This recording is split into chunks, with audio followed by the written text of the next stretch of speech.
Could you briefly go over the concept of your book? Yeah. So the AI, the plan to invade humanity, which is this one here, you can get it off Amazon. Also, you can go to theaiorganization.com and then you can watch that film. You can rent it for $3.99. But this one here, you can get off Amazon. It's the exact transcription what declassified our UFO files back in 2020. It was released on April 24th, 2020, and with a tweet to the Pentagon and CIA heads. And in 3 days, they verified that we have had off-world technology land here.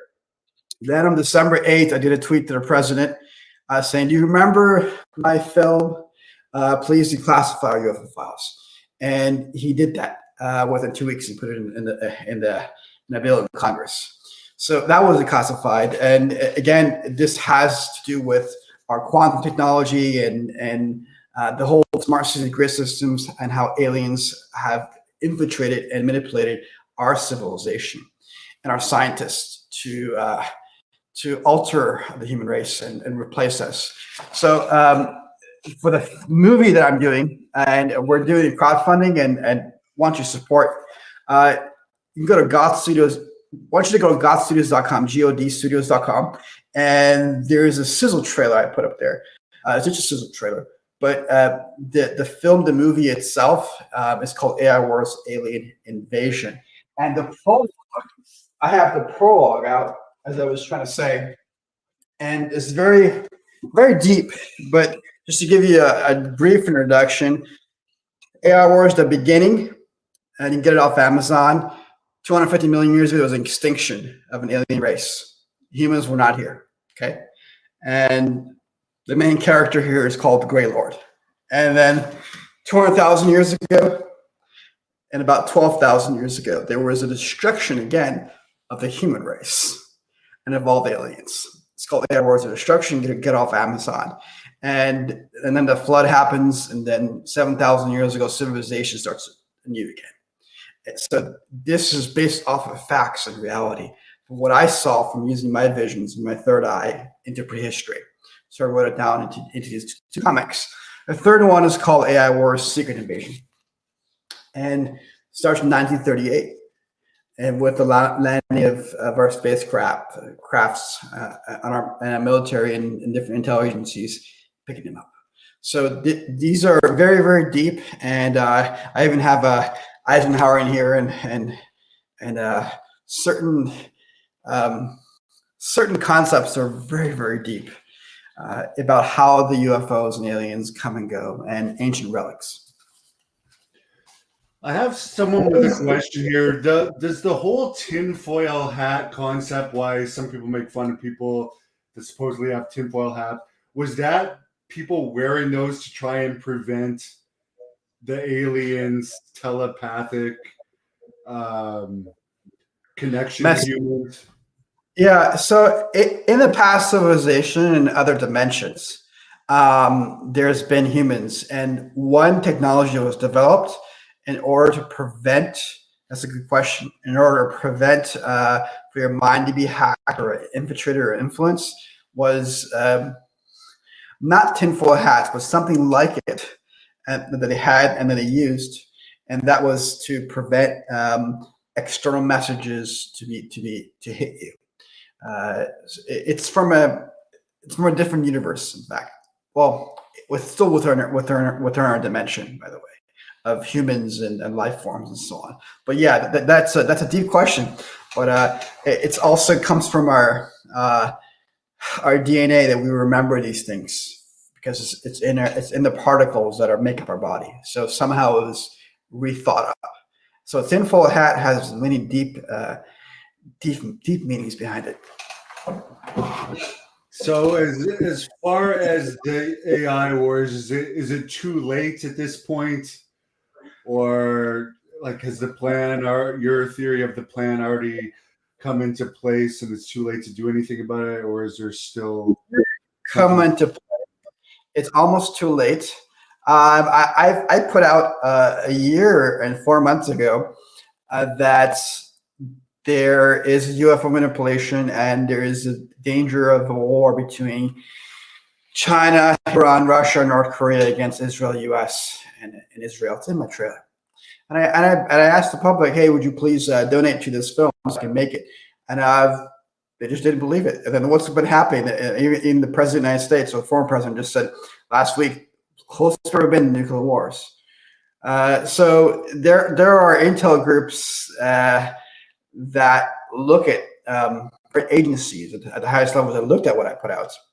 I sent a trailer to the President Trump circle and President Obama circle, both sides, which went to the intelligence agencies at the top, because they're always informed by intelligence agencies.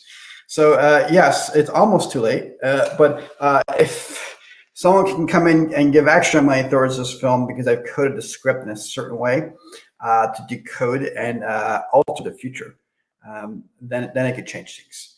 But I must have full control of it. So that's the thing, and I would do it in a way that's not against anybody. It wouldn't be against left or right at all. So what is their plan? What would they want to do to humanity? You said they're infiltrating us. Is this with like half-bred aliens bred with humans that are slowly infiltrating the population, or how are they secretly infiltrating us? I don't want to give up some secrets, but some of it has to do with different dimensions. Some come here and they go really fast. Some are actually, they look human walking around, but they're not. And I picked up this stuff, and I read an article. It was the year 2002. It was Time Magazine interview of Master Lihongzhi. And in that article, he wrote that 1999 article, that human beings have been invading the mind. Their minds have been invaded by alien species, so they can be attached to technology and not believe in heaven or God, and they'd be spiritually and culturally controlled. So they enter into an era of technology and eventually be clones and replace them. So in 2003, I sat down with the main guy reverse engineering our spacecraft for the Pentagon. And that gentleman had his pictures that belonged to him that he turned over to the Pentagon. He showed me things going back 30, 40 years, 4 decades from his observatory, and the aliens that were inside his crafts and the crafts.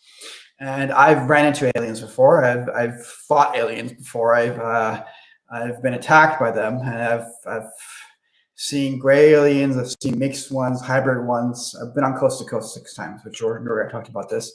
And our ghost aliens are small, ghost white, and very big, 7 to 9 feet tall. So you want to know how they're exactly marketed? I'm going to reveal it in the film, AI Wars, Alien Invasion. And what I would like you to do, everyone, whether it's $10 or $100 or $1,000, or if there's what's going to be executive producer, if you have $1 million to, reach out to me. But go to gothstudios.com.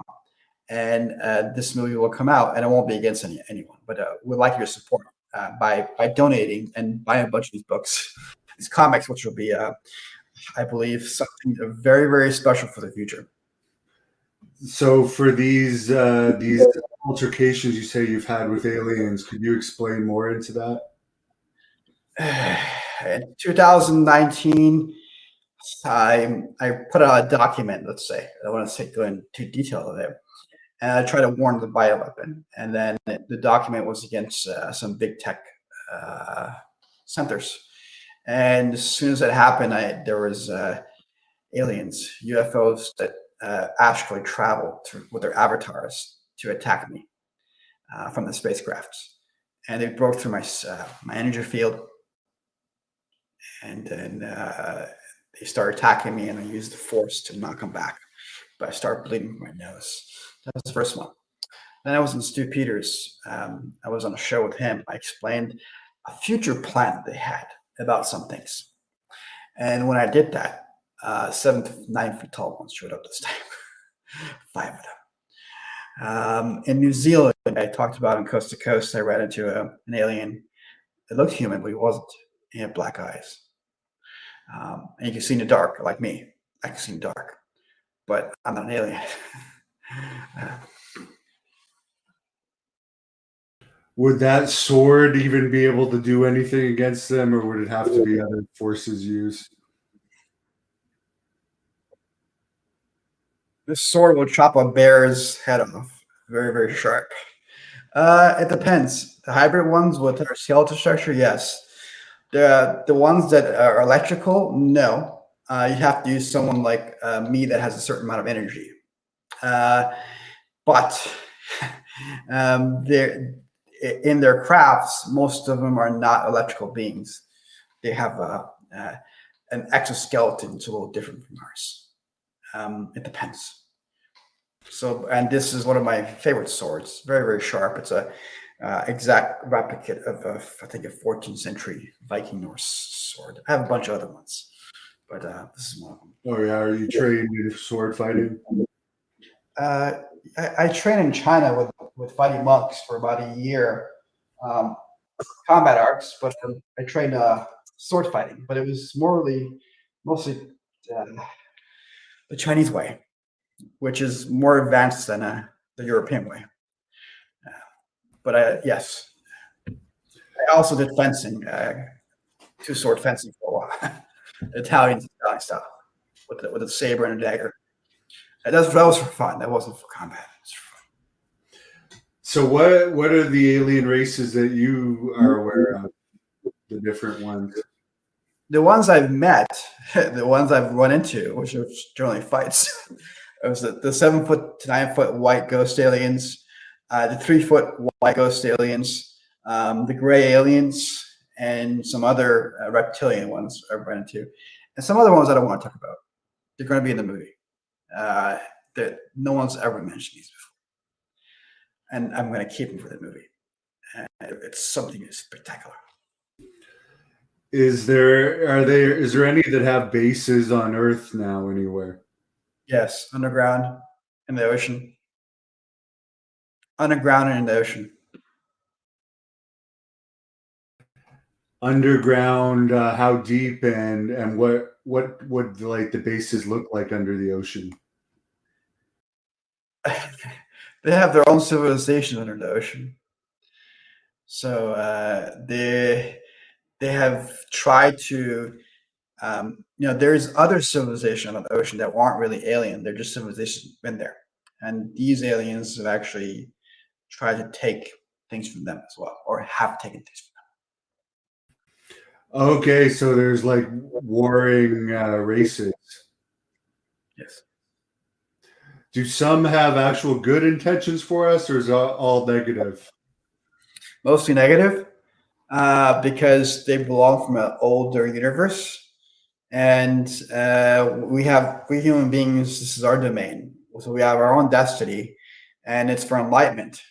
So with them introducing technology to us, and then we being attached to technology, like that article says by Master William Drew, I came to my own understanding as well that the human race today, for the most part, hardly anyone believes in the creator or angels or gods or Buddhists.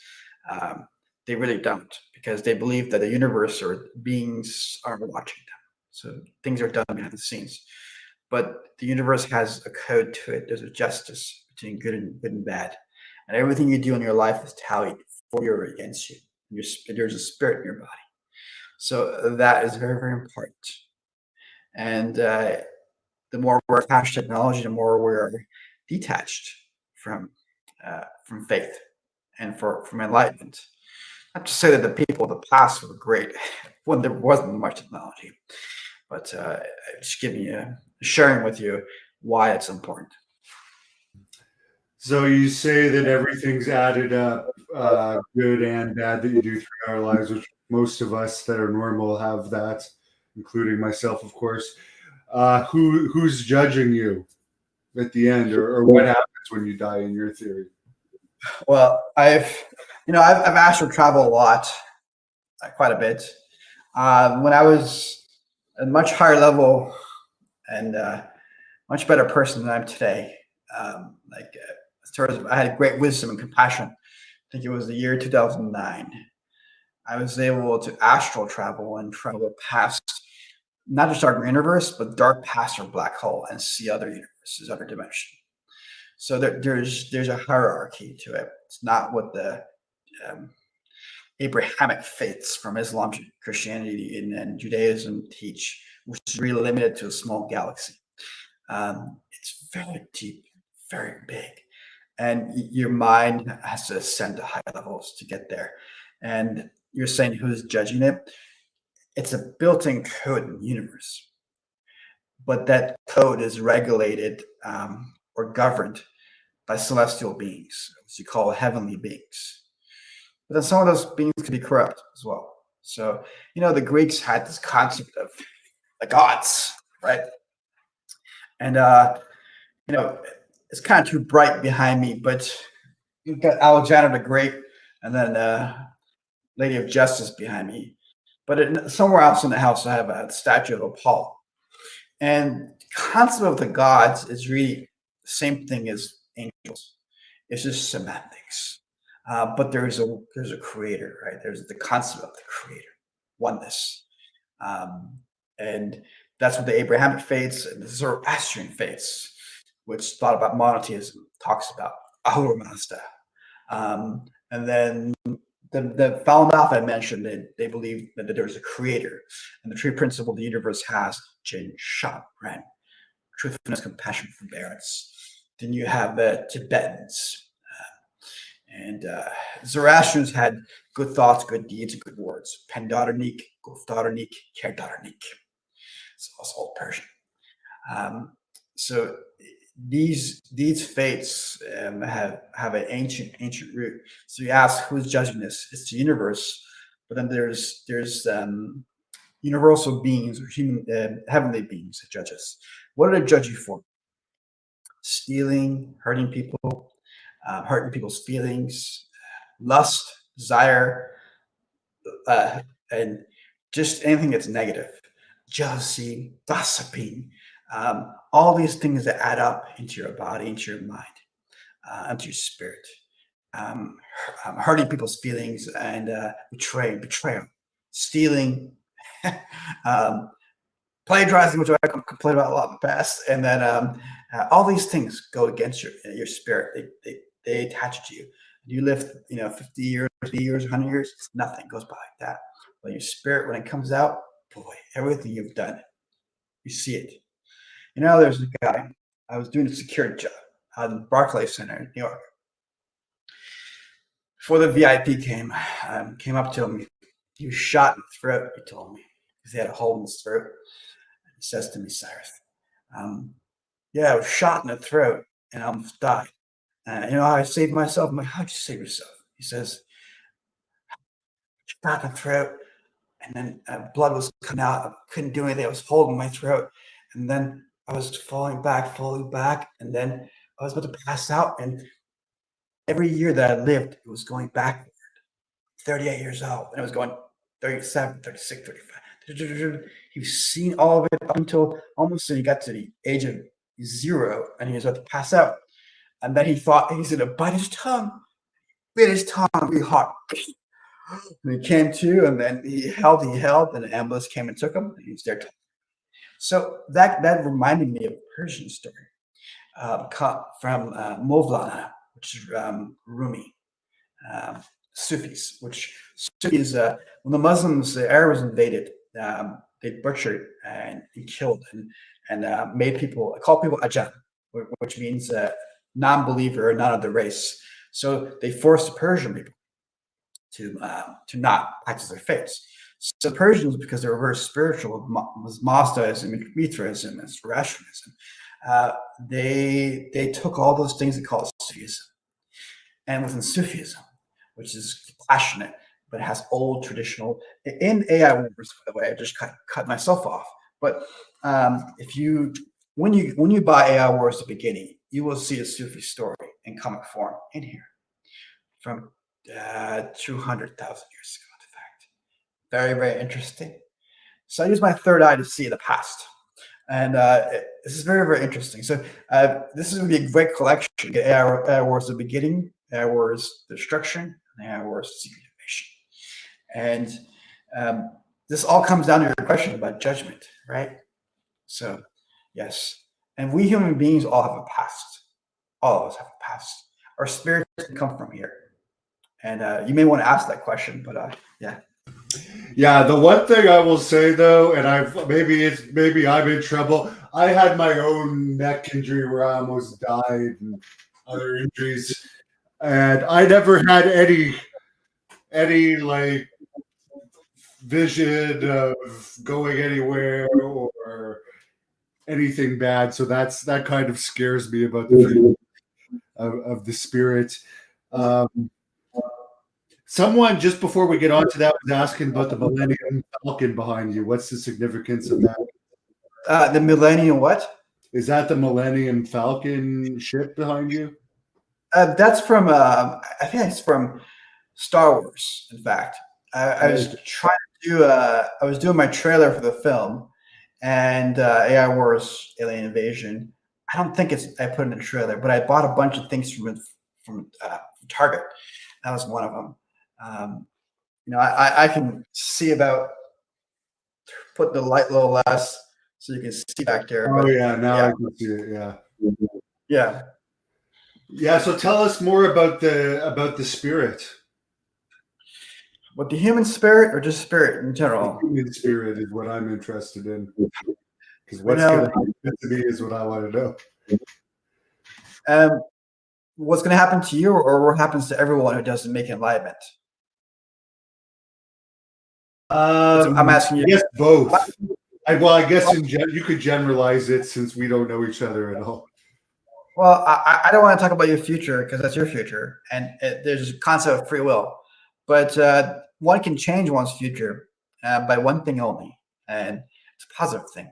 So I was about 13 years old, ladies and gentlemen, and I came to a conclusion. I was watching people fighting over faith, and I go over here and I'll see like a Muslim person is like, they'll have their way of thinking and saying, if you don't believe in this, you go to hell, and those are unbelievers.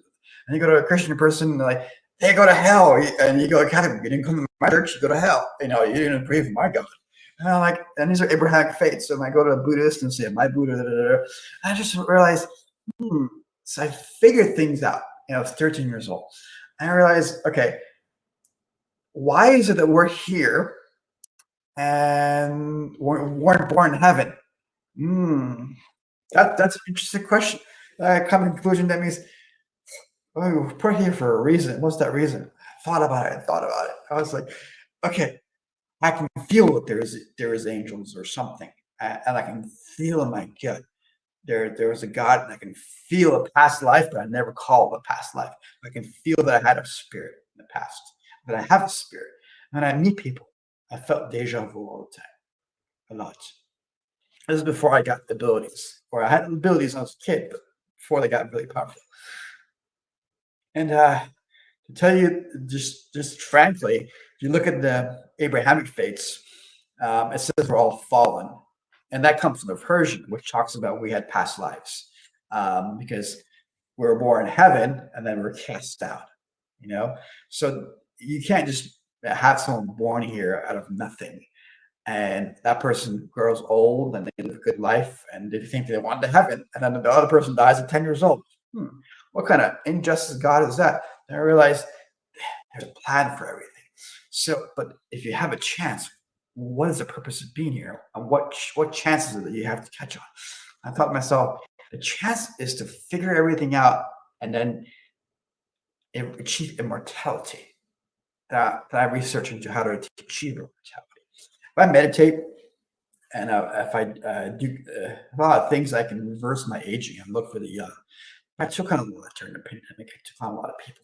People were trying to hide my story everywhere. When I boarded the bioweapon, the lab, and lockdowns, and everything in detail. I wrote it down before they happened, even dates, and so many things that happen before they happen. So, and I came to the conclusion when I was young, still young, I would say, but I was really young, that the purpose of being a human being is to achieve enlightenment and achieve immortality, but not here, but immortality in the heavens. So, and how do you do that? How do you reach enlightenment? And then all these paths I mentioned to you, Zoroastrianism, maybe Catholicism, which believes in you don't really reach heaven. You maybe reach purgatory, and then afterwards you get a glorified body if you make it. Falun Dafa, they say you can reach a glorified body here while you're practicing, and there's other esoteric paths and Sufism and so on. And what does it do? You have to assimilate yourself to universe's characteristics. And what is that? To have fear, to be good, compassionate, and you really to be at high levels in the heavens. Sorry, man, they're not like us. They're not having sex. They're not like they're different. They're very solemn, solemn beings. So if someone dies and they're 70, 80 years old and they live a life fairly good, but they still have jealousy in their heart, and they still can get angry and have ego. They have lust and they go after a girl or a boy and all these things that normal humans do. There's no way in hell that they're reaching heaven. Absolutely not. Because then they would have been born in heaven to begin with. So that means you have to achieve the level of salvation. And you have all the Abrahamic people which don't understand their faith because they're the Christians. They're butchered, killed for 300 years. And then it was spread with a sword to Northern Europe. And it said, if you have faith in Jesus, you'll go to heaven. Nobody really has faith in Jesus. I've maybe met one my entire life, but not really. Because when you have faith in Jesus, he says, if you have faith in me, repent and sin no more. Have you ever met somebody in your entire life that repented and sinned no more? All those disciples betrayed him except one. Think about that. So, there's a lot of wrestlers in the wrestling business that I'm in that have repented and continued to sin and claim religious figures, but they continue their negative ways. Yeah. So I'm sorry I cut you off. I'm not trying to be rude. I apologize. Okay, I'm just trying to share with God's reality. It's good. It's good if you repent. Okay, but you got to try harder. It's kind of like a wrestler or a boxer or a martial artist or someone who plays the violin. Try hard to become better and better and better. As long as you're upgrading and ascending, you have a chance. Make sense? Yeah, and that's a great message to end on. I really appreciate your time.